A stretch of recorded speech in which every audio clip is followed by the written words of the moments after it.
नमस्कार, मैं दुर्गेंद्र चौहान और आप मंथन देख रहे हैं। देश की राजनीति में एक और बड़ा मुकाबला तय हो चुका है। उपराष्ट्रपति चुनाव में अब आमने सामने एनडीए और इंडिया गठबंधन के उम्मीदवार आ चुके हैं। एनडीए से महाराष्ट्र के राज्यपाल और संघ परिवार से आने वाले सीपी राधाकृष्णन हैं, तो इंडिया गठबंधन ने सुप्रीम कोर्ट के पूर्व जस्टिस बी सुदर्शन रेड्डी को मैदान में उतार दिया है। मुकाबला बेहद दिलचस्प है, लेकिन सवाल बड़ा यह है कि क्या ये चुनाव केवल औपचारिकता भर रह जाएगा या फिर विपक्ष यानी इंडिया गठबंधन इसे राजनीतिक मैसेज में बदल पाएगा, ये दिखना होगा। सबसे अहम कड़ी है आंध्र प्रदेश, क्योंकि यहाँ की कुंजी मुख्यमंत्री चंद्रबाबू नायडू हैं। और क्या नायडू एनडीए के साथ रहेंगे या फिर बी सुदर्शन रेड्डी का आंध्र कनेक्शन विपक्ष की उम्मीदें जगा सकता है। तथ्य कहते हैं कि संसद के दोनों सदनों के करीब 790 से ज़्यादा सांसद वोट डालेंगे। एनडीए के पास संख्या बल तो पर्याप्त है, लेकिन विपक्ष अगर नायडू और कुछ अन्य को क्रॉस वोटिंग में साध लेता है तो मुकाबला दिलचस्प बन सकता है। और सबसे महत्वपूर्ण बात है विपक्ष का उम्मीदवार, और वो है सुप्रीम कोर्ट के पूर्व जज, यानी राजनीति से परे साफ सुथरी छवि और आंध्र प्रदेश से गहरा जुड़ाव। तो क्या ये चुनाव सिर्फ संख्याओं का खेल होगा या फिर यह एक संदेश की लड़ाई भी है, जहां विपक्ष ये जताना और बताना चाहता है कि वह आज भी लोकतंत्र के सर्वोच्च पदों पर दावेदारी पेश कर सकता है। आज के मंथन में हम गहराई से समझेंगे उपराष्ट्रपति के चुनाव का गणित, कि कैसे ये आगे बढ़ेगा, क्या स्थिति रहेगी और रणनीति क्या होगी। नायडू फैक्टर की भूमिका सबसे अहम है, और अगर ये समीकरण बदल गए तो क्या देश को एक ऐसा उपराष्ट्रपति मिलेगा जो न्यायपालिका की पृष्ठभूमि से आता है, ये बड़ा सवाल।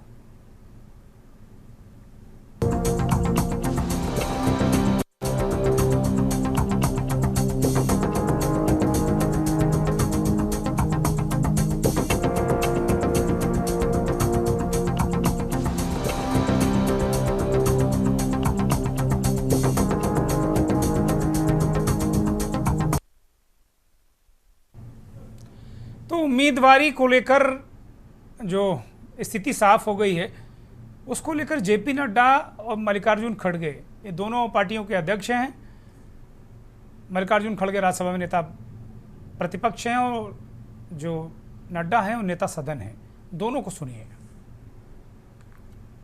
कि हमारे उपराष्ट्रपति के प्रत्याशी के रूप में हमारे महाराष्ट्र के राज्यपाल श्री सीपी राधाकृष्णन जी, चंद्रपुरम पुन्नासामी राधाकृष्णन जी, उनको हम प्रत्याशी के रूप रहेंगे।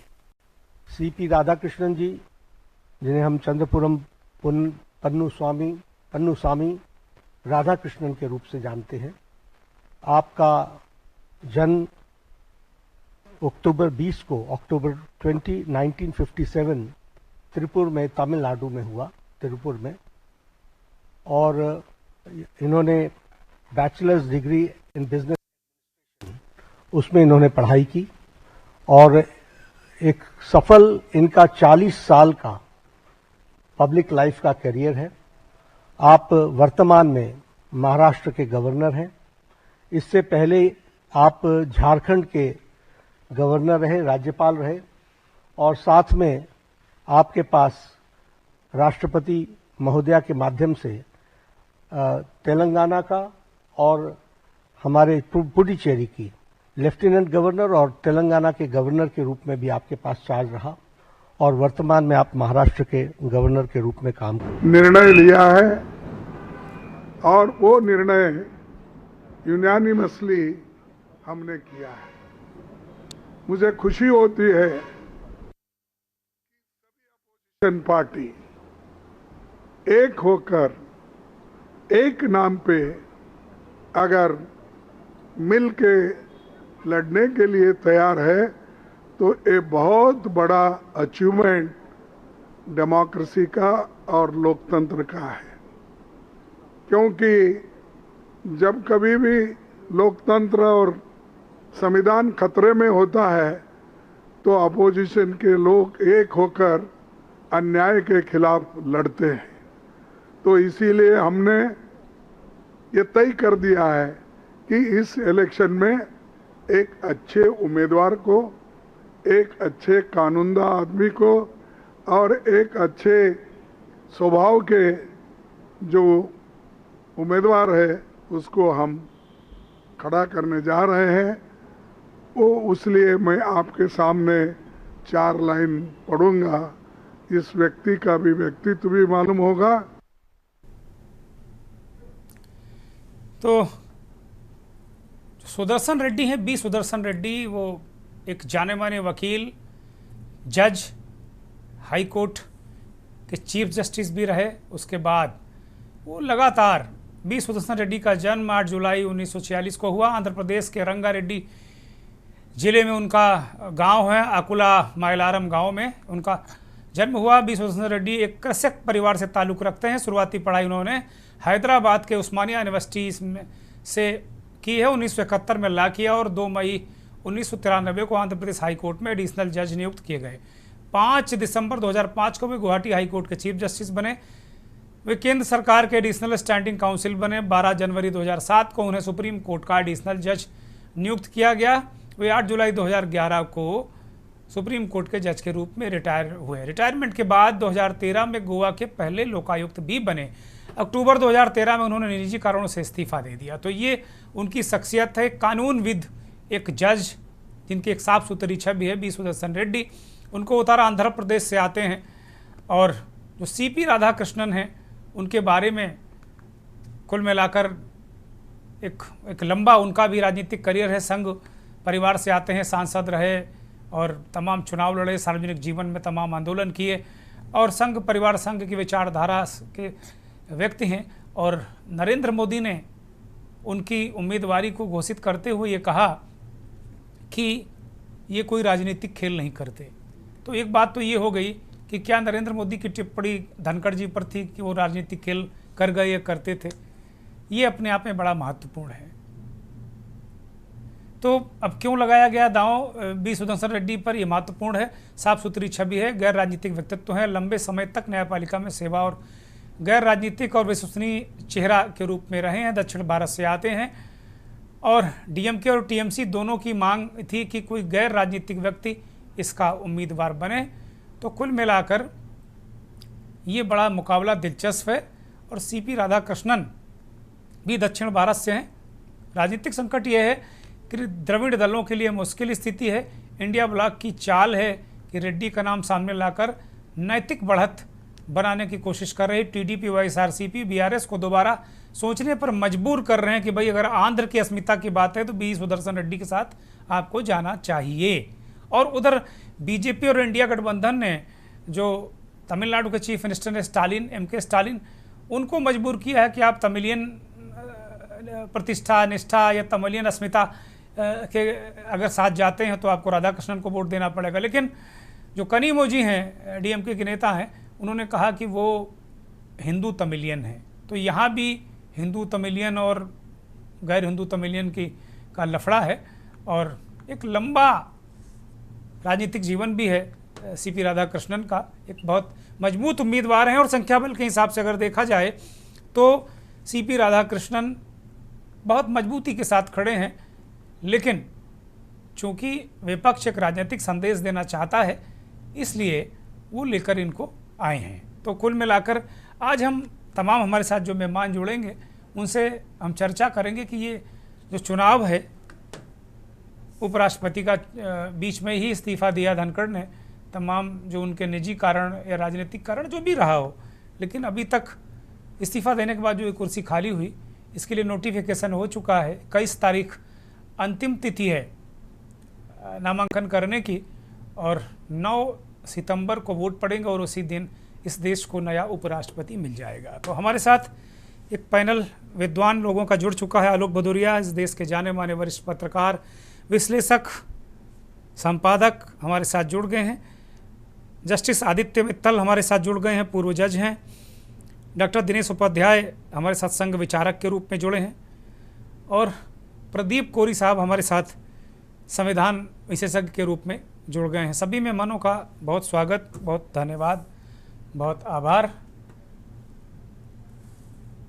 और परविंदर सिंह भाटी कानूनविद के रूप में भी हमारे साथ जुड़ गए हैं। भाटी साहब, आपका भी बहुत स्वागत, बहुत धन्यवाद। भाटी साहब का फ्रेम ठीक कर दिया जाए तो मुझे लगता है कि ठीक रहेगा। आलोक भदौरिया जी से चर्चा की हम शुरुआत करेंगे। आलोक जी, उपराष्ट्रपति का चुनाव भी ऐसा लग रहा था कि एक सर्वसम्मत या आम सहमत से होना चाहिए। राजनाथ सिंह जी लगातार लोगों के पास गए भी थे, सभी दलों से काफ़ी दिनों से कवायद वो कर रहे थे कि इसका एक आम सहमति बन के चुनाव हो जाए, जैसे पिछली बार भी धनखड़ के चुनाव में भी उन्होंने ऐसा ही किया था, लेकिन वो आम सहमति बनी नहीं। इंडिया ब्लॉक ने अपना उम्मीदवार लेकर आए हैं। संख्या बल के हिसाब से अगर देखें तो एनडीए बहुत मजबूत स्थिति में है, बहुत यूँ कहिए कि बहुत विन विन पोजीशन में है ये, जब तक कहीं कोई एक उलटफेर बड़ा या करिश्मा नहीं हो जाता। और इंडिया ब्लॉक में उतनी संख्या बल उनके पास है नहीं। इसके बाद भी बी सुदर्शन रेड्डी जैसे व्यक्ति को मैदान में लेकर वो आए, इसके पीछे क्या सोच आप देख रहे हैं आलोक जी? धन्यवाद दुर्गेश जी। आपका जो पहला सवाल था उसके जवाब में तो मेरे को ये कहना है कि पिछले 10 सालों में राजनीतिक विमर्श जिस मुकाम पे पहुंच गया है, जिस अंदाज में चल रहा है, तो सहमति की गुंजाइश तो लगभग खत्म ही कर दी गई है। कहीं से भी कोई ऐसा सौहार्द दो दलों के बीच में नहीं दिखता है। उसमें ऐसा लगता है, महसूस ऐसा होता है आचरण से, बयानों से, कि दो पक्ष और विपक्ष की बात नहीं हो रही है। बात ये हो रही है कि हम सत्ता में हैं और आप सत्ता में नहीं हुए, तो इसलिए आपकी कोई हैसियत नहीं है। ये जो पूरा भाव 10 साल से है वो इसी तरीके से चलता है। अब सवाल ये है कि एक मुद्दा ये भी उछाला जा रहा है कि दक्षिण बनाम दक्षिण की लड़ाई हो रही है। हाँ, मैं इसको भी बहुत ज्यादा नहीं मानता, क्योंकि ये लड़ाई प्रतीकात्मक है, बिल्कुल प्रतीकात्मक है। इसमें कुछ ज्यादा निष्कर्ष निकालने की जरूरत नहीं है, क्योंकि जो सत्ता है, सत्ता पक्ष के पास में बहुमत का आंकड़ा है, जैसा भी आपने कहा, बिल्कुल है आंकड़ा, और आंकड़े में भी काफी फर्क है, छोटा मोटा फर्क नहीं है। अब अगर वो राजनीतिक, अगर वो पुराना इतिहास देखें, अगर आप ये सोचना चाहते हैं, वीवी गिरी वाले जमाने को अगर आप याद करना चाहते हैं कि अंतरात्मा की आवाज पर अगर वोट होगी, तो अंतरात्मा आजकल कहाँ है ये मुझे नहीं पता, और मिलती भी है कि यह नेताओं में पाई भी जाती है, इसमें भी अभी संशय है, सोचना पड़ता है कि कहाँ पाई जाती है। तो इसलिए चुनाव बिल्कुल सीधा है। हाँ, एक जरूर है कि थोड़ी सी एक दुविधा खड़ी हो गई है, लेकिन उस दुविधा को मैं इसलिए नहीं मानता क्योंकि ये दुविधा पहले भी आ गई थी। अगर आप याद करिए कि जब पिछला उपराष्ट्रपति पद के लिए चुनाव हुआ था, तब भी ये दुविधा आ गई थी। टीएमसी ने कहीं और मत डाला था, वो विपक्ष के साथ में थी, लेकिन उसने मत कहीं और डाला था जी। आप ये ऐसा सोच सकते हैं कि टीडीपी को बहुत ज्यादा दुविधा आएगी, लेकिन मुझे ऐसा लगता नहीं है कि दुविधा आएगी। आजकल जो विमर्श हो रहा है ना, राजनीतिक विमर्श जिस तरीके से वो सीईओ के अंदाज में हो रहा है, उसमें राजनीतिक परिपक्वता, राजनीतिक समझदारी, इसकी आप उम्मीद कम से कम करें। आप सीईओ के तौर पर पार्टियां चला रहे हैं, सारे लोग सीईओ के तौर पर चला रहे हैं, केवल जन भावना कहने की बात होती है। आप याद करिए कि एक जमाने में, अब थोड़ा सा मैं एक बताऊंगा, उसके बाद में मैं सेकंड राउंड के लिए जाऊंगा।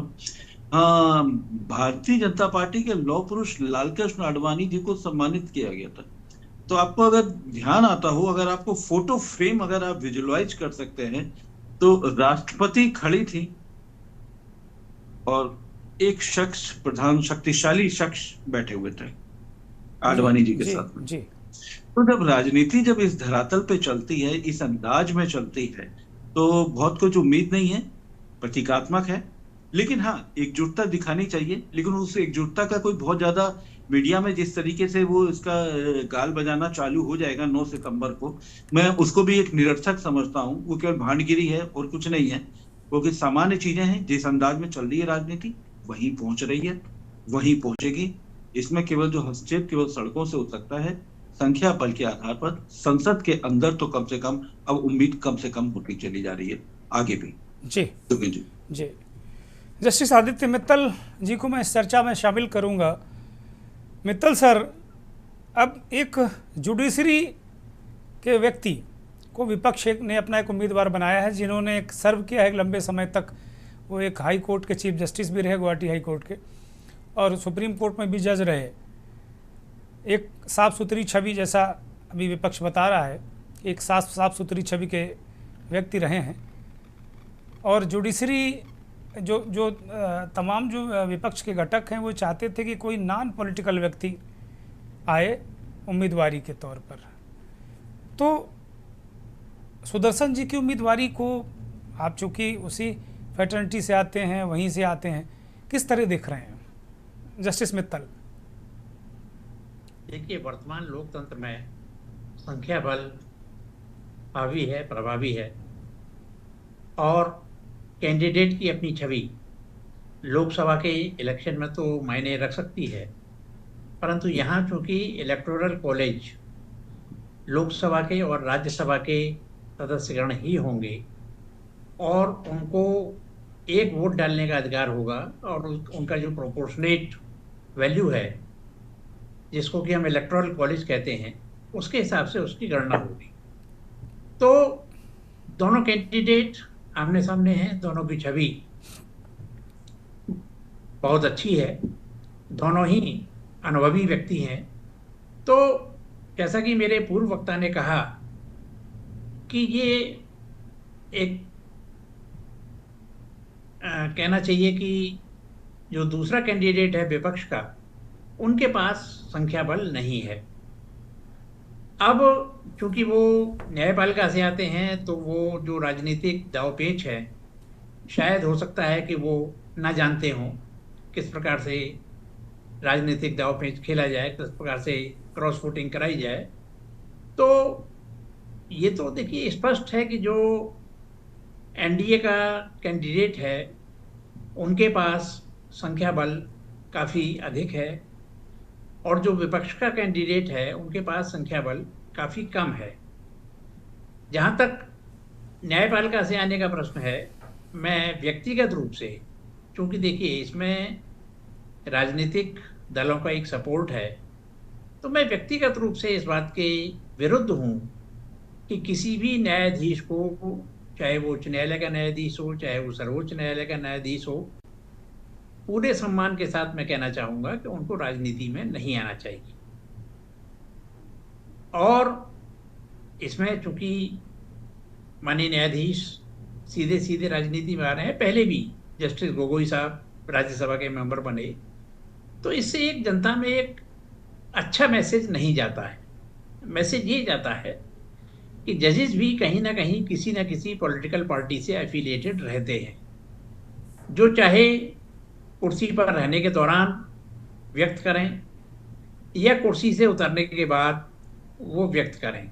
ठीक है, हर व्यक्ति को चुनाव लड़ने का अधिकार है, हर व्यक्ति को कैंडिडेचर लेने का अधिकार है, और जो भारत के संविधान की धारा अनुच्छेद 66 में व्यवस्था है कि 35 वर्ष का वो व्यक्ति होना चाहिए, किसी लाभ के पद पर नहीं होना चाहिए, भारत का नागरिक होना चाहिए, वो सारी और जस्टिस सुदर्शन तो कूलिंग पीरियड भी बिता चुके हैं। 2013 में वो किनारे मतलब उन्होंने इस्तीफा दे दिया था, तो जस्टिस सुदर्शन तो कूलिंग पीरियड भी उनका हो गया है। तो मुझे लगता है कि उनको इस कसौटी में मत कसिए आप।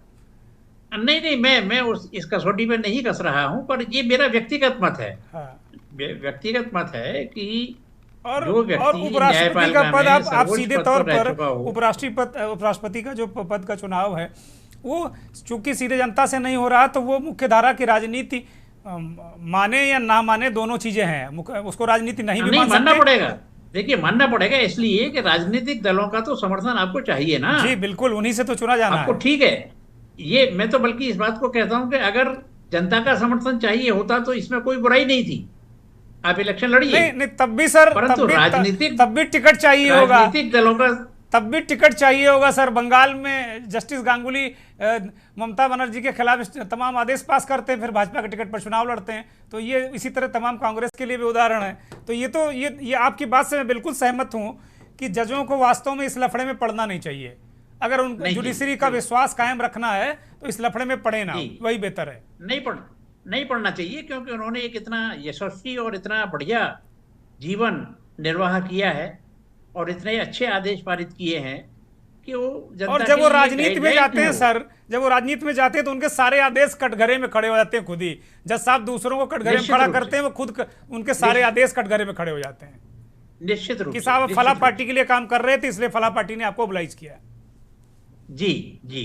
जी फिर वो उसी चश्मे से देखे जाने लगते हैं ना। जी चाहे वो निर्णय देते समय किसी राजनीतिक दल का या किसी राजनीतिक व्यक्ति का कोई हस्तक्षेप या प्रभाव रहा हो या न रहा हो, परंतु जनमानस में ये संदेश जाता है कि ये निर्णय जब हुआ था, इसका मतलब ये है कि जज साहब किसी न किसी तरीके से राजनीति से प्रभावित थे। तो आपका तो स्पष्ट मेरा तौर पर यह मानना है कि जो जितने भी जज जज साहबान हैं उनको कतई इस पचड़े में नहीं फंसना चाहिए, ना सक्रिय राजनीति में, ना चुनावी राजनीति में, ना किसी तरह के मनोनयन, ना किसी इस तरह की चीजों पर। बिल्कुल नहीं, बिल्कुल नहीं पढ़ना चाहिए। और दूसरी चीज, एक बात और मैं कहना चाहूंगा जी कि जब विपक्ष के उम्मीदवार के रूप में जज साहब का जब नामांकन हुआ है और उनको ये लग रहा है कि उनके पास संख्या बल नहीं है, तो ये जानबूझ करके अपनी पोजीशन को नीचे गिराने के समान होगा। आप किसी पद पर लड़ें और उसमें फिर हार जाएं, तो ये अपने आप में एक सोचने वाली बात है कि क्या हमें ऐसे फील्ड में कूदना चाहिए हाँ, अब जिसमें ये कि भी सर हमारी। बड़ी बड़ी हिम्मत की बात है।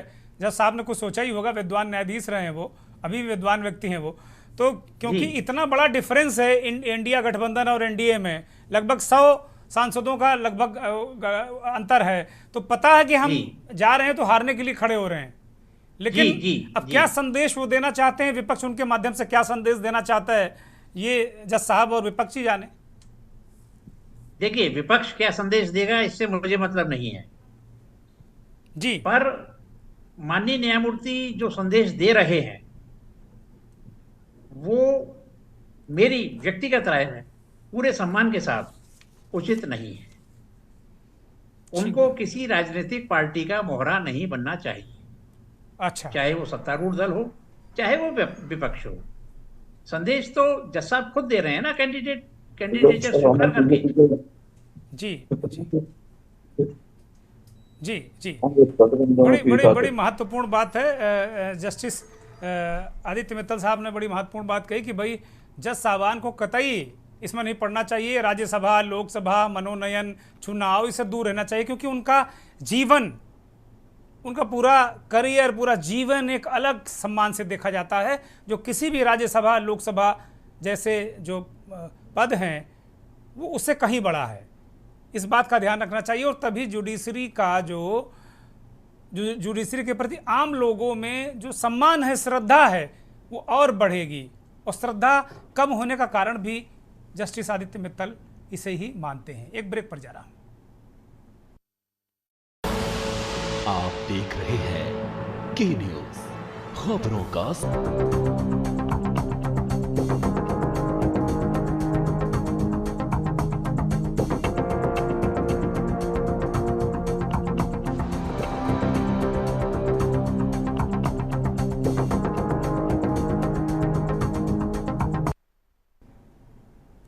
ब्रेक से लौट रहे हैं। हमारे साथ संघ विचारक डॉक्टर दिनेश उपाध्याय जी जुड़े हुए हैं। उपाध्याय जी की तरफ मैं रुख करूंगा। दिनेश जी, अभी जब प्रधानमंत्री नरेंद्र मोदी ने डॉक्टर राधाकृष्णन की उम्मीदवारी का ऐलान किया तो उन्होंने कहा कि ये राजनीति का खेल नहीं करते। इसके बाद ये चर्चा बहुत ज़्यादा हो गई कि क्या जो पूर्व राष्ट्रपति उपराष्ट्रपति धनखड़ साहब थे वो खेल कर गए, मोदी जी उससे आहत थे, पीड़ित थी। और धनखड़ साहब का जब ये पूरा प्रकरण हुआ और जो स्वास्थ्य कारणों से जो इस्तीफा उन्हें देना पड़ा, उसके बाद जो पब्लिक डोमेन में तमाम तरीके की चीज़ें चली, उसके बाद एक बात बहुत ज़ोर शोर से कही जा रही थी और भारतीय जनता पार्टी के अंदर से, संघ के अंदर से ये बात आ रही थी कि इस बार जो उपराष्ट्रपति का कोई कैंडिडेट हो वो संघ परिवार की जो कठोर तपस्या करने वाली पृष्ठभूमि से हो, जिसने कठोर तपस्या की हो संघ परिवार से। ये बात बार बार थी और अब ये कहा जा रहा है कि संघ परिवार का भयानक दबाव सीपी राधाकृष्णन की उम्मीदवारी के पीछे है। वो दबाव को अन्यथा मत लीजिएगा, क्योंकि संघ अपने तरीके से संस्कारवान, उसको संस्कार कहते हैं, संस्कारवान लोगों को आगे बढ़ाता है। दिनेश जी अनम्यूट करिए।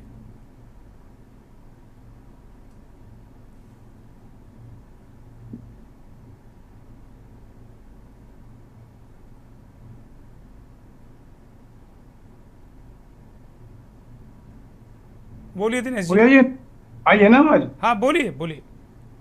ऐसा है ना चौहान साहब, एकदम आपको धन्यवाद देता हूँ कि आज इतने महत्वपूर्ण और श्रेष्ठ लोगों के बीच में मुझे अपनी बात कहने का मौका मिलेगा। जी और प्लीज। मैं समझता हूँ कि इन सभी का आशीर्वाद भी राष्ट्र के साथ रहेगा, और राष्ट्र के साथ इसलिए कि जो भी लोग आज निर्णायक भूमिका में हैं, परमपिता परमेश्वर शक्ति दे, सद्बुद्धि दे और सब विवेक के साथ राष्ट्र हित में चिंतन के साथ कार्य करें।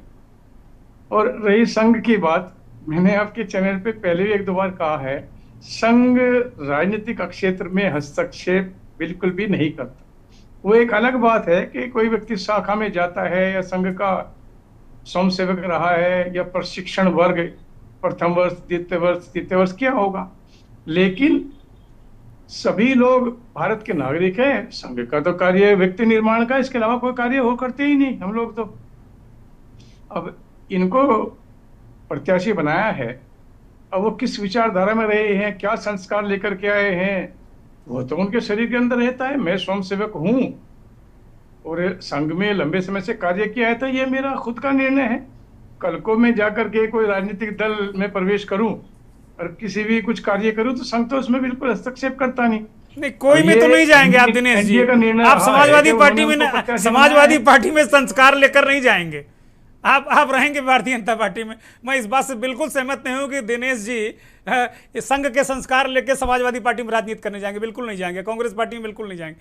संघ की एक धारा है, संघ का एक संस्कारित करने का, अनुचारित करने का, उपचारित करने का एक तरीका है, और वो किसी को फोर्स नहीं करता। आप तो खैर संघ के स्वयंसेवक हैं और जानने क्या आपने आप साथ किया है, लेकिन हम लोग जितना थोड़ा बहुत जानते हैं एक विद्यार्थी के नाते, इस संघ का एक होता है कि साहब ये संस्कारवान व्यक्ति है, और वो मानसिक और नैतिक दबाव बनाता है कि संस्कारवान को लो, संस्कारवान पे ध्यान दो। और पिछले बार संघ के संस्कार का व्यक्ति नहीं था तो मोदी जी को दिक्कत आई। ऐसा सिर्फ संघ के स्वयंसेवक में ही संस्कार हैं ऐसा नहीं है। भारत की पवित्र भूमि के अंदर ऐसे और भी बहुत लोग हैं जो संघ के स्वयंसेवक नहीं है लेकिन संस्कारी हैं। ऐसे बहुत लोगों को मैं जानता हूं कि स्वयंसेवक नहीं है, शाखा में नहीं गए, लेकिन संस्कार इतना है कि परमपिता परमेश्वर उनकी आयु लंबी करे, शतायु हो। और रही राजनीतिक दलों की बात, मैं नाम तो आपको लेना नहीं चाहूंगा, लेकिन काफी स्वयंसेवक सभी राजनीतिक दलों में हैं, स्वेच्छा से गए हैं, कार्य भी कर रहे हैं। कोई पाबंदी आज तक कभी भी संघ ने अपने स्वयंसेवक के ऊपर लगाई नहीं। व्यक्ति निर्माण किया, राष्ट्र के अंदर वो शिक्षा के क्षेत्र में जाए, स्वास्थ्य के क्षेत्र में जाए, राजनीतिक क्षेत्र में जाए, सोशल वर्क में जाए, बिजनेस के क्षेत्र में जाए काफी। लेकिन हाँ, उसको जो दिशा दशा ज्ञान और संस्कार संघ ने दिए हैं, आजीवन प्राण निकलने तक वो ऐसा कूट कूट के भरा जाता है कि वो उनसे डगमगाता नहीं। वो एक गुण जरूर है, लेकिन उसको कहाँ कार्य करना उसका सब विवेक है। माननीय यशस्वी प्रधानमंत्री मोदी जी प्रचारक रहे हैं, लंबे समय प्रचारक रहे हैं, फिर उन्होंने स्वेच्छा से भारतीय जनता पार्टी का एक दल है वो ज्वाइन किया है और मुख्यमंत्री बने हैं, प्रधानमंत्री हैं, और उन्होंने एक अच्छा कार्य किया है। ये राष्ट्र भी कहता है, विदेश के लोग भी कहते हैं, हम लोगों को भी दिखाई देता है कि अच्छा कार्य किया है। चाहे वो 370 का विषय था या राम मंदिर का विषय था, 3 तलाक का विषय था, या रोड्स का विषय। रोड देखो, माननीय नितिन गडकरी जी के नेतृत्व में भारत के अंदर रोड जी के बारे में बताइए। सबको लाभ है। राधा कृष्णन जी, प्रत्याशी का तो उनका खुद का निर्णय है जी। दिनेश जी, राधा कृष्णन जी के बारे में कुछ प्रकाश डालिए। वो तो घोर तपस्या वाले स्वयं सेवक रहे हैं, और मोदी जी ने उनकी उम्मीदवारी के वक्त इस बात को क्यों कहा कि ये कोई राजनीतिक खेल नहीं करेंगे?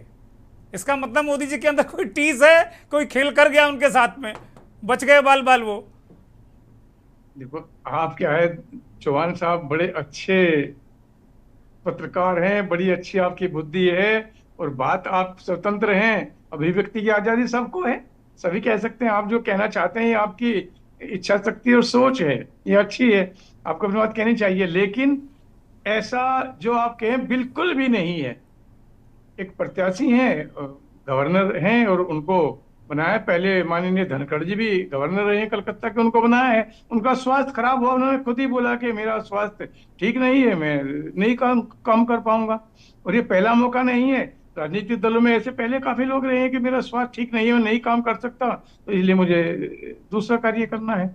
तो वो उनका खुद का रहा, लेकिन इस तरह की बातें वो देश के अंदर ठीक नहीं है। इसकी कई तरह की चिंतन करते हैं फिर लोग, बड़े समझदार लोग हैं भारतवर्ष की पवित्र भूमि के अंदर। ये प्रत्याशी आए हैं, साउथ के हैं, अच्छे हैं, इंटेलेक्चुअल हैं, बुद्धिजीवी हैं, दोनों प्रत्याशी ठीक है, सभी बढ़िया है, कोई नागरिक बुरा नहीं है। ठीक है। और सभी को आज मित्तल साहब ने जो बात कही है जुडिशरी के लोगों को राजनीतिक क्षेत्र में, मेरा एक ये कहना है, बड़ा हाथ जोड़ के विनम्र तरह से, मेरे बड़े भाई की तरह से है, सभी बुद्धिजीवी वर्ग के लोगों को राजनीतिक क्षेत्र में कार्य करना चाहिए जी। अगर बुद्धिजीवी लोग राजनीतिक क्षेत्र में आएंगे तो राष्ट्र के लिए एक बड़ा कार्य हो जाएगा, चाहे वो वकील हैं, डॉक्टर्स हैं, जज हैं, या बड़े उद्योगपति हैं, पीएचडी हैं, प्रोफेसर हैं, प्रिंसिपल्स हैं, इन लोगों को आना चाहिए। क्योंकि पूर्व काल में आपने भी सुना है, मैंने भी सुना है कि कितने 10वीं पास लोग कितने हैं, 12वीं पास लोग कितने हैं, कितने किस पे केस रजिस्टर्ड हुए हैं, ऐसी कल्पनाएं कई बार आई है। लेकिन ये कल्पनाएं भी राष्ट्र के लिए ठीक नहीं है। पता लगे कि आज देखो कितने इंटेलेक्चुअल लोग मिनिस्टर हैं, सत्ता चला रहे हैं, गवर्नर्स हैं, प्रधानमंत्री हैं, मुख्यमंत्री हैं। ये चीज अच्छी बात है, आना चाहिए सबको। ठीक है। हाँ, एक गरिमा तो है, जो जुडिशरी में लोग हैं काम करने वाले, बड़ी जबरदस्त जुडिशरी है, उनका जस्टिस मित्तल ने कहा है, दिनेश जी, जस्टिस मित्तल का कहना है कि भाई जो औरा जज साहब का होता है वो औरा है नहीं नेता वता का, खाम खा का बेकार बात है ये। तो उनको उसी औरे में जीना चाहिए और उसी औरे में आगे अपना मस्त रहना चाहिए। खाम खा अपने राजनीति में आके अपने ऊपर कीचड़ उछलवाओ, क्या मतलब है, वो ये कहना चाहते हैं। हमारे साथ परमिंदर सिंह भाटी कानून विद के रूप में जुड़े हुए हैं। परमिंदर सिंह भाटी, अभी मोटे तौर पर देखा गया कि कानून के क्षेत्र से बी सुदर्शन साहब आ गए उम्मीदवार के रूप में, उनको लेकर अभी जज साहब हमारे इस कार्यक्रम में मौजूद है। वो कह रहे हैं कि जजों को आना नहीं चाहिए, उनको अपने तरीके से करना चाहिए, क्योंकि वो और उनके फैसले सब कटघरे में खड़े हो जाते हैं। गोगोई साहब के सारे फैसले, चाहे जितने राम मंदिर के दिए हों, चाहे जितने अच्छे फैसले दिए हों, विपक्ष 1 मिनट में खड़ा कर देता है गोगोई साहब ने बिल्कुल सौदा कर लिया कोई, जबकि उन्होंने शायद शुद्ध अंतःकरण से फैसला दिया होगा, मुझे ऐसा लगता है। लेकिन वो फंस गए चक्कर में। तो एक तो जो इस तरीके के लोग हैं उनकी उम्मीदवारी, और जो ये चुनाव है वो किस मोड़ पर इसको आप देख रहे हैं परमिंदर सिंह? जी धन्यवाद चौहान साहब जी, इस डिबेट में शामिल करने का, और इतने विद्वान मेरे ज्यादातर लोग सीनियर्स ही हैं। मैं जज साहब की कुछ बात से सहमत होते हुए और भदौरिया जी की सारी बातों से अपने आप को जोड़ता हूं। उपाध्याय जी की जो बात है, मात्र इस बात से सहमत हूं कि पढ़े लिखे लोगों को राजनीतिक क्षेत्र में आना चाहिए, लेकिन हो सकता है कि आपकी बात की प्रेरणा को लेकर के वो इस बात से प्रेरित हों कि शायद जो अच्छे निर्माण संघ करता, अच्छे व्यक्ति का निर्माण हो सके, वो अच्छे व्यक्ति एक अच्छे व्यक्ति को उपराष्ट्रपति बना दे। तो जहां तक, क्योंकि जो जस्टिस का पद है वो वास्तव में बहुत सम्मान का पद है, और मैं समझता हूं कि वो देश के सच्चे सेवक होते हैं। जब किसी को कहीं न्याय नहीं मिलता, भगवान भी दूसरा दरवाजा होता है, तब जस्टिस की चौखट पर न्याय मिलने के लिए, न्याय मांगने के लिए व्यक्ति जाता है लोकतंत्र में। और लोकतंत्र में अच्छे लोगों को, पढ़े लिखे लोगों को, क्योंकि राजनीति जो है वो जरूरी नहीं है कि किसी विशेष क्षेत्र के लिए बनी हो, उसमें अध्यापक भी होते हैं, अधिवक्ता भी होते हैं, डॉक्टर्स भी होते हैं, इंजीनियर भी होते हैं, समाज सेवी भी होते हैं, और जज भी आते हैं, ऐसा नहीं है। लेकिन जहां तक ये बात है कि भाई अगर इनको आज ये राजनीति में आए हैं और इस चश्मे से उनको देखा जाए कि कहीं ना कहीं इनके निर्णय राजनीति से प्रभावित रहे होंगे, मैं नहीं समझता इस बात को, क्योंकि ये किसी राजनीतिक पार्टी का हिस्सा ना बन के एक गैर राजनीतिक पद के प्रत्याशी बने हैं। उपराष्ट्रपति का पद जो है वो गैर राजनीतिक पद है। जहां तक बीजेपी की व्यक्तिगत समस्या है वो अलग बात है कि उसमें जो वोट डालेंगे वो सारे पॉलिटिशियन वोट डालते हैं, लोग राज्यसभा लोकसभा के लोग उसमें वोट मतदान करेंगे, निश्चित तौर पे वो राजनीतिक एक खेल है। लेकिन वर्तमान जो परिस्थिति है लोकतंत्र में वो यस बॉस वाली है। जो अभी मेरे पूर्व वक्ताओं ने कहा, मैं इस बात से सहमत हूं कि लोकतंत्र में जो भदौरिया जी कह रहे थे बिल्कुल सही बात है, अब यस बॉस वाली है। आप चाहे राष्ट्रपति बने, उपराष्ट्रपति बने, राज्यपाल बने या किसी प्रदेश के मुख्यमंत्री बने, आपको प्रधानमंत्री का यस बोस रहना पड़ेगा, यस बोस कहना पड़ेगा। और कहीं ना कहीं इस बात को वो चूक गए पूर्व उपराष्ट्रपति धनखड़ साहब, और उनको रिजाइन देना पड़ा। और स्थिति ये है कि बहुत सारे लोग आज उनको खोज रहे हैं कि उनका कहीं दर्शन नहीं हो पा रहे हैं। तो निश्चित तौर पर यह लोकतंत्र के लिए भी दुर्भाग्य की बात है। और जहां तक मैं समझता हूं सुदर्शन जी का, वो मैं तो समर्थक हूं इस बात का कि ऐसे पढ़े लिखे लोग, ऐसे उच्च पदों पे आसीन लोग इस तरीके के पदों पर आए, ताकि देश को भी एक अच्छे जागरूक व्यक्ति का प्रतिनिधित्व मिले। और मैं समझता हूं कि चाहे वो लोकसभा हो, राज्यसभा हो, विधानसभा हो, विधान परिषद हो, राष्ट्रपति का पद हो, उपराष्ट्रपति का पद हो या राज्यपाल हो, जितने बेहतर और विद्वान और शिक्षित लोग आएंगे, देश का पहचान उन्हीं लोगों से बनती है, देश की नेतृत्व उन लोगों के हाथ में होगा, तो एक बेहतर लीडरशिप आती है। होता क्या है, जो आडंबर करके अपने आप को राजनीति में ले आते हैं और वोटों की संख्या के आधार पर वो कई बार सदन के नेता बन जाते हैं, चाहे वो किसी भी पार्टी के हों, मैं किसी पार्टी विशेष की बात नहीं कर रहा, तो कहीं ना कहीं वो लोकतंत्र के लिए भी धब्बा होता है। निश्चित तौर पर लोकतंत्र की अवधारणा भी यही थी कि इसमें बेहतर लोग, जब हम देश का आजादी का आंदोलन था, आप देखिए जिन लोगों ने लीडरशिप की उस समय, वो सारे लोग अन्य अलग अलग क्षेत्रों से और बेहतर एक ऐसे आभा मंडल को लेकर के वो आए थे। उनके पास वो शिक्षाविद थे, वो अच्छे इंजीनियर थे, अच्छे अधिवक्ता थे, अच्छे डॉक्टर्स थे, यानी भिन्न भिन्न क्षेत्रों में अच्छे साइंटिस्ट थे। अब जैसे हमारे जो है राष्ट्रपति रहे हैं अब्दुल कलाम साहब, वो कितने बेहतरीन राष्ट्रपति बने, जबकि वो गैर राजनीतिक क्षेत्र से आए थे और उन्होंने देश का नाम रोशन किया, इंटरनेशनल लेवल पे किया। तो मैं समझता हूँ हो सके संघ की प्रेरणा से प्रेरित होकर के और एक अच्छे व्यक्ति को, संघ क्योंकि व्यक्ति का निर्माण करता है, और एक अच्छे व्यक्ति को वो उपराष्ट्रपति के पद पे, हो सके राधाकृष्णन जी भी उसी सोच से आए हों, तो निश्चित तौर पे ऐसे व्यक्ति को आना चाहिए। अब क्योंकि संघ का जहां तक मामला है, अब जो संघ की पृष्ठभूमि से जो राजग लेके आए हैं या बीजेपी के लोग लेके आए हैं, वो निश्चित तौर पे कहीं ना कहीं यस बोस की श्रेणी में रहेंगे। और मैं नहीं समझता कि इंडिपेंडेंट तरीके से वो उपराष्ट्रपति का पदभार गैर राजनीतिक तौर पर निभा पाएंगे उसको, क्योंकि राजनीति बहुत लंबे समय से हम भी देख रहे हैं, राष्ट्रपति और उपराष्ट्रपति के पद भले ही गैर राजनीतिक पद हों, लेकिन वो कहीं ना कहीं राजनीति से प्रभावित होते हैं उनको। और जब जब भी उन्होंने यस बोस से बाहर निकल के अपनी स्वच्छंद विचारधारा को लोगों के सामने एक लोकतंत्र की परिधि में लेकर के वो आए हैं, तो तब उनको निराश होना पड़ा है और उस क्षेत्र से उनको किनारा लेना पड़ा। धनखड़ साहब ने, परमिंदर जी, धनखड़ साहब ने सवाल पूछ लिया, धनखड़ साहब ने सवाल पूछ लिया कि मेरी सरकार ने बहुत अच्छा काम किया, मेरी सरकार का डंका पूरे देश और दुनिया में बज रहा है, लेकिन मेरे किसान क्यों रो रहे हैं मेरे भाई। उन्होंने बाकायदे मंच पे नीचे बैठे हुए थे कृषि मंत्री, उनकी तरफ इशारा करके पूछा कि किसानों का कब क्या करोगे, इनकी आमदनी कब बढ़ाओगे। वहीं से मामला गड़बड़ा गया धनखड़ साहब का, और फिर उसके बाद फिर आपने देखा ही किस तरीके से उन्हें जाना पड़ा। तो ये कोई दबी छुपी बात अब है नहीं इस देश में, और मोदी जी ने उस पर और मोहर लगा दी कि भाई ये राजनीतिक खेल नहीं करते राधाकृष्णन जी। तो इसका मतलब पहले वाले खेल करते थे। बिल्कुल बिल्कुल, कहीं ना कहीं वो इसी वजह से अज्ञातवास में आए हैं। और निश्चित तौर पर ऐसे लोगों को लोकतंत्र में और राजनीति में ऐसे लोगों को ही आना चाहिए जो अपनी बात कहने की क्षमता रखते हों। अगर मान लीजिए आप किसी पार्टी में हो या संगठन में हो, अगर आपके मन की बात और लोक हित की बात आप नहीं करेंगे, यस बोस की बात करेंगे, तो फिर लोकतंत्र का कोई मायने नहीं बचता है, चाहे वो किसी पार्टी के नेता हो, कि किसी पार्टी के मेंबर हो या किसी संगठन के सदस्य। ठीक है, मैं लौटता हूं। मुकेश सिंह वरिष्ठ पत्रकार भी हमारे साथ आ चुके हैं इस कार्यक्रम में। प्रदीप कोरी संविधान विशेषज्ञ के तौर पर जुड़े हैं हमारे साथ। काफ़ी देर से प्रदीप जी सभी को सुन रहे हैं। प्रदीप जी, ये चुनाव सिर्फ मैसेजिंग भर है या कुछ और इसके पीछे आप देख रहे हैं, संवैधानिक तौर पर और राजनीतिक तौर पर? चौहान जी, आपका सादर प्रणाम करते हैं, और पैनल बहुत अच्छा आपने बुलाया, हम सभी को जी जो है अभिवादन करते हैं। और अगर किसी को स्वच्छ डिबेट देखना हो तो के न्यूज पर आकर देख सकता है कि किस तरीके से अच्छे अच्छे लोगों को मौका दिया जाता है। यहाँ कोई बना बनाया कार्यक्रम नहीं होता है। तो आपको बहुत बहुत धन्यवाद देते हैं जी। अब उपराष्ट्रपति के चुनाव में जो स्थिति आई है, उस स्थिति में आपने देखा कि मोदी जी ने कहा कि ये राजनीति नहीं करते हैं।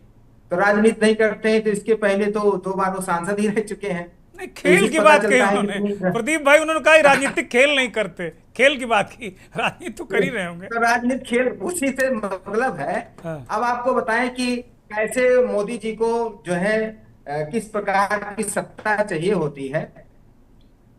उत्तर प्रदेश की राज्यपाल है आनंदीबेन पटेल जी, और जो है पिछले 5 साल से ज्यादा हो गया, 7 साल होने जा रहा है।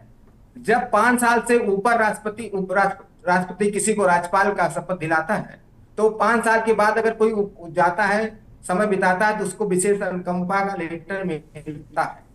लेकिन ना मोदी जी ध्यान दे रहे हैं, ना हमारे देश की महामहिम राष्ट्रपति जी ध्यान दे रहे हैं। तो ऐसे पदासीन लोग चाहिए जो संविधान का ध्यान न रखे, वो कुर्सी पर बैठना चाहिए। आप धनखड़ जी बीमारी को दे करके और उन्होंने इस्तीफा दे दिया। कोई डॉक्टर पैनल ने पूछा देते कि अब धनखड़ जी की क्या स्थिति है, क्या वो बोल पा रहे हैं, खा पा रहे हैं, चल पा रहे हैं, नहीं चल पा रहे हैं। मतलब आप मेडिकल बुलेटिन की बात कर रहे हैं, मेडिकल बुलेटिन आना चाहिए उनका जी, मेडिकल बुलेटिन आना चाहिए उनका।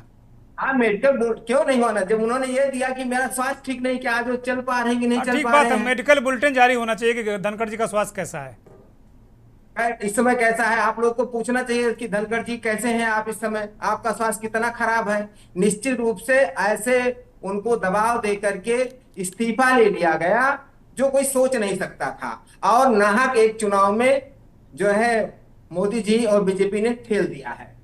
अब ये जो कांग्रेस ने अभी जो हमारे सुदर्शन रेड्डी जी को दिया है, और माननीय जस्टिस साहब ने भी कहा कि नहीं आना चाहिए, बात सही है, लेकिन अगर अच्छे लोग नहीं आएंगे तो कौन आएगा। संविधान पीठ के रक्षक रहे हैं रेड्डी साहब, और जो संविधान को भली भांति जानता है वही संविधान पीठ पर जो उपराष्ट्रपति का पद होता है वो गैर राजनीतिक होता है। तो इस पद पर उनको सबसे ज्यादा सभी पार्टियों को मिलकर के चुनाव करना चाहिए, न किसी पार्टी का चुनाव है न किसी व्यवस्था। ये व्यवस्था ऐसी व्यवस्था है जो संविधान की रक्षा के लिए बना है। अब देखिए, धनखड़ जी को इसीलिए हटाया गया क्योंकि वो जो है जो कहना चाह रहे थे आला कमान, वो उस पर वो कह नहीं रहे थे। तो हमारे जो है अभी जो है सीपी राधाकृष्णन जी वही कहेंगे। तो इसलिए अगर एक अच्छा देश में उपराष्ट्रपति कैसा हो देश को देखना है तो सभी दलों को चाहिए सुदर्शन रेड्डी का समर्थन करना चाहिए। हम राहुल गांधी को इसके लिए बहुत बहुत धन्यवाद देते हैं कि आपने एक अच्छे व्यक्तित्व को लेकर के आप आए हैं, और वो कई साल बिताने के बाद में आए हैं। ये नहीं कि आज उन्होंने कोई फैसला दिया है तो कल वो आ गए, जैसा कि सर आप कह रहे थे। हम आपको बहुत बहुत ध्यान से सुन रहे थे। बहुत अच्छा सर लगता है कि जब चौधरी जी कोई कमेंट करते हैं। तो आज स्थिति ये हो गई है कि सबसे बड़ी बात मैं आपको बताएं कि देश को जो संविधान की जो व्यवस्था है वो आज खतरे में है। एक तरफ संविधान रक्षक है इस समय और दूसरे तरफ चमचा है। 2 प्रकार का ये चुनाव वर्सेस चल रहा है। संदेश मतलब ये कुल मिला के जो विपक्ष है उसको जीतने की उम्मीद कम देख रहे, वो एक संदेश देना चाहता है कि हम संविधान के रक्षक हैं। ये संदेश देने की कोशिश कर रहा है विपक्ष। बिल्कुल यही संदेश देने की हो सकता है आगे कि जो है अगर इसमें नहीं जीतेंगे आने वाले समय में वो राष्ट्रपति का चुनाव जीत जाएंगे तो जीतने हारने की बात तो अलग होती है। लेकिन हम विपक्ष एक मजबूत, जो मोदी जी कहते हैं विपक्ष कमजोर है, जो बहुत से चैनल कहते हैं कि जो है ये विपक्ष कमजोर है। आज विपक्ष एक मजबूत, सशक्त, ईमानदार, संविधानवादी व्यक्ति को उपराष्ट्रपति के चुनाव में उम्मीदवार देकर के उन्होंने अपनी भूमिका। प्रदीप जी, राधाकृष्णन जी कौन खराब आदमी है? वो भी बहुत पढ़े लिखे विद्वान व्यक्ति हैं। एक आम सहमत से बन जाता तो क्या दिक्कत होती?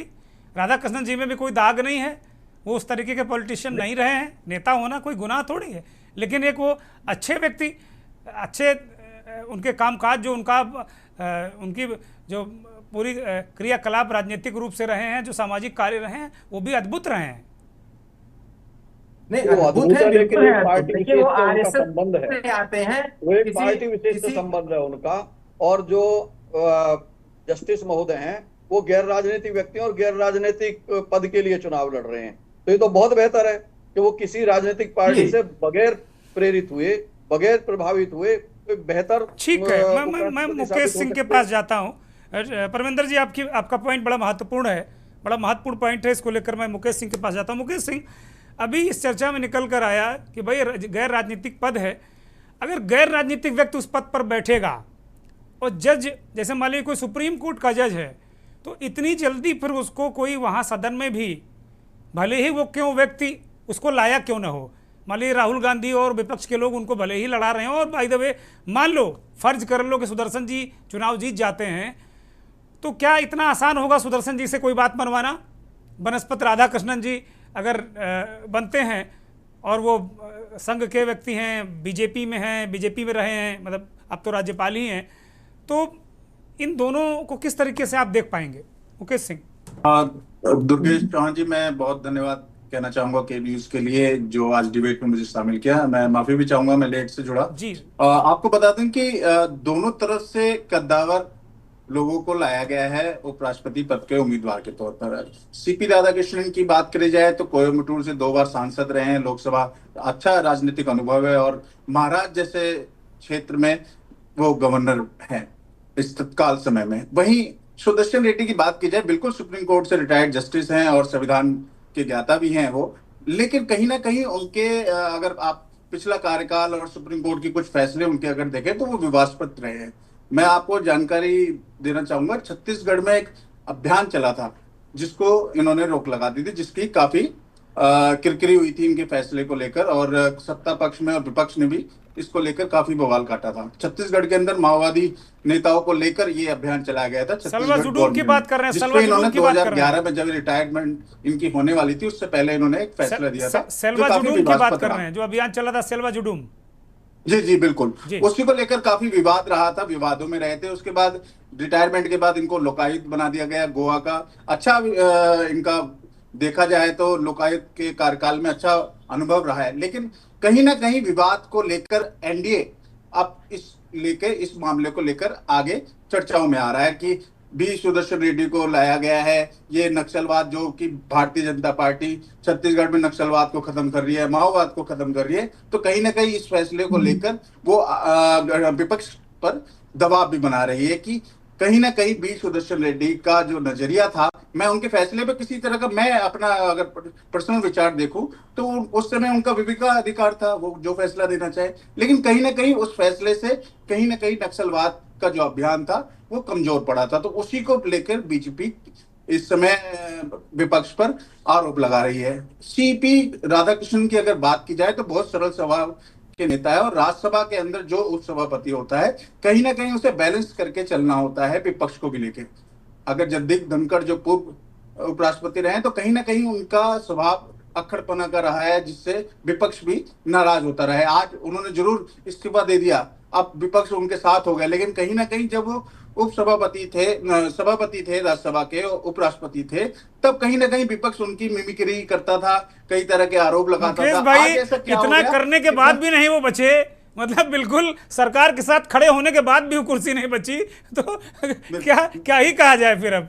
बिल्कुल बिल्कुल, तो निश्चित कहीं ना कहीं ये आप कांग्रेस जो इंडिया गठबंधन है, तो उससे अगर पूछा जाए कि आज उन्होंने एक रिटायर्ड जज को लाके एक उप राष्ट्रपति का उम्मीदवार बना दिया, तो उसमें क्या हुआ था, जब पश्चिम बंगाल में एक रिटायर्ड जज ने अपना इस्तीफा दे दिया था जज से, और वो लोकसभा चुनाव लड़ने आ गए, तब उन्होंने उसकी निष्ठा पे सवाल उठाए थे। तो कहीं ना कहीं ये निष्ठा पे सवाल नहीं उठेंगे कि कहीं ना कहीं ये राजनीतिक दबाव में उसमें ये सवाल था कि भाई इनका कूलिंग पीरियड भी नहीं हुआ।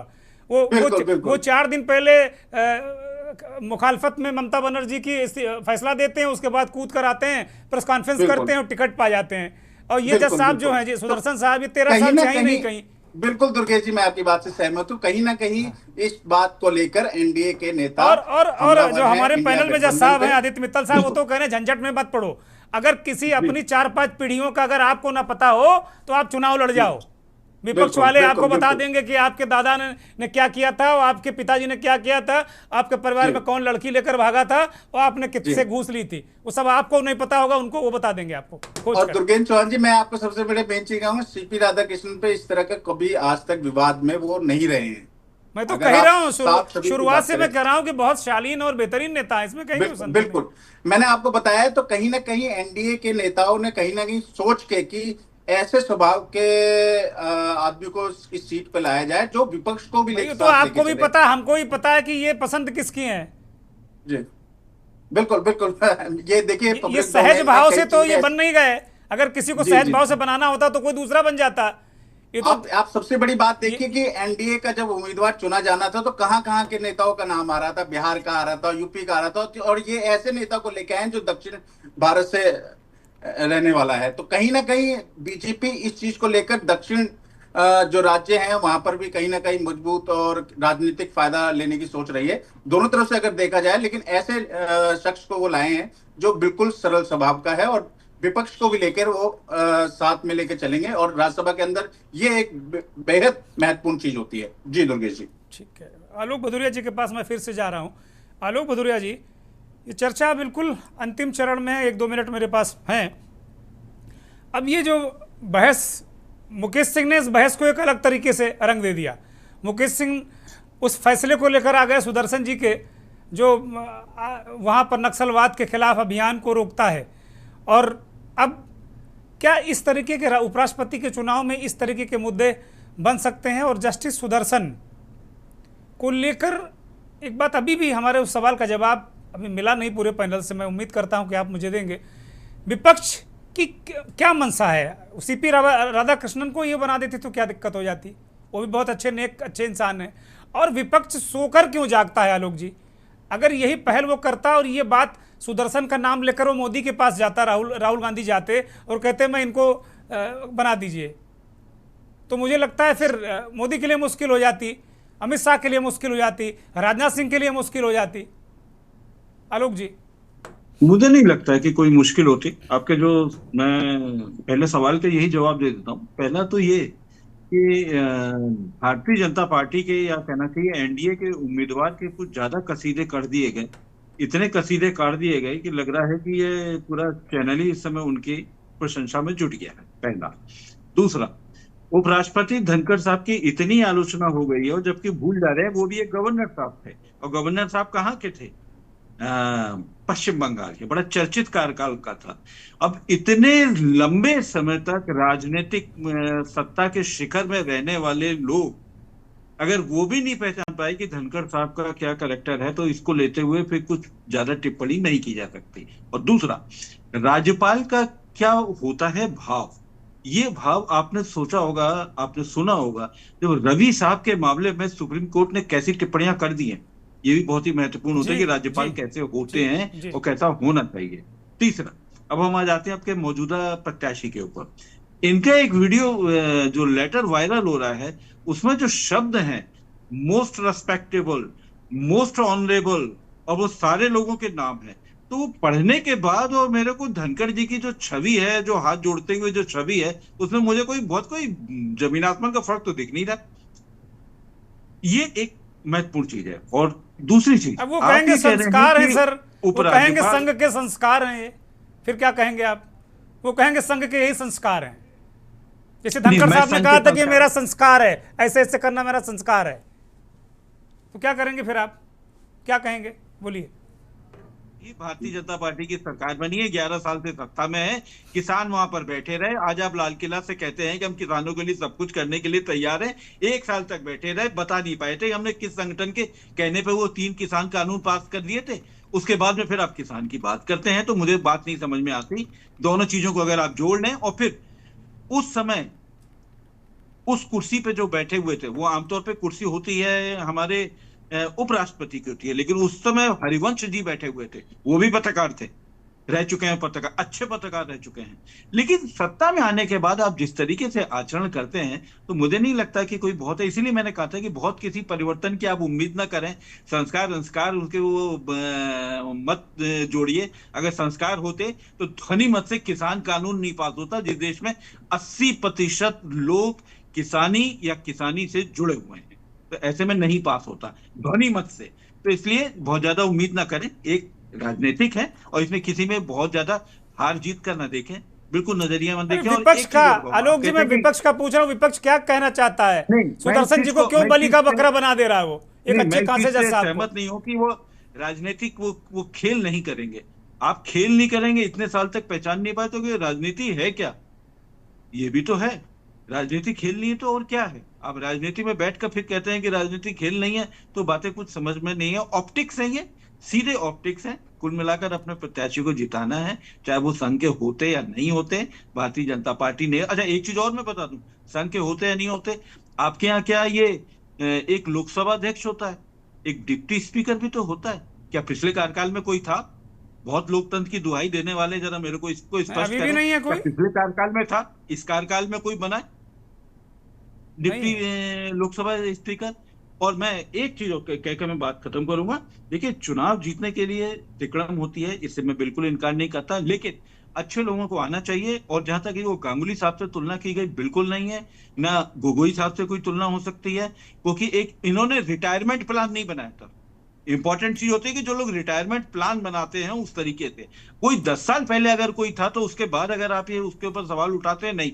और दूसरा, मैं छत्तीसगढ़ वाले मामले में मैं उस अभियान के बारे में भी बात करता हूं जो रोकता है, बहुत विवादित है। मैं मध्य प्रदेश के एक बड़े अखबार में लंबे समय तक रहा हूं, वो अभियान ही बहुत विवादित था। एक निरीह लोगों को आप उस शस्त्र देकर मुहैया करा रहे थे, उनके खिलाफ लड़ने के लिए तैयार कर रहे थे, तो वो अभियान तो मैं भी नहीं पक्ष में था। मेरी निजी राय है, मेरी पक्ष में है, और मैं तमाम लोग पक्ष में नहीं है। तो इसलिए उसके आधार पर सुदर्शन को अगर आप कर रहे हैं तो ये बिल्कुल वैसे ही है जैसे आपका जो नैरेटिव कुछ भी आप बना दे, जैसे इस समय आप चीन के प्रति दोस्ती बढ़ा बहुत शुक्रिया आलोक जी। अब चले। माफी के साथ मैं आपको रोक रहा हूँ, वक्त इजाजत नहीं देता। बहुत धन्यवाद जस्टिस आदित्य मित्तल, आपका भी बहुत धन्यवाद। मुकेश सिंह, डॉक्टर दिनेश उपाध्याय, परविंदर सिंह और प्रदीप कौरी जी, आपका भी बहुत धन्यवाद। आभार दर्शकों का जिन्होंने इस कार्यक्रम को बहुत शिद्दत से सुना। बड़ी महत्वपूर्ण चर्चा हुई, बड़े विद्वान लोग आज इस पैनल में थे।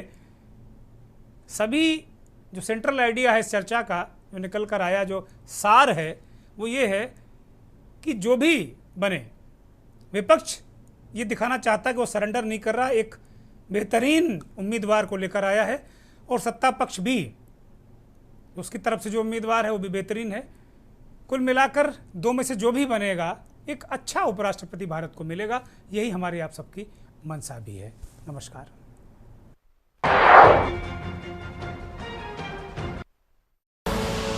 आप देख रहे हैं के न्यूज़, खबरों का सारथी।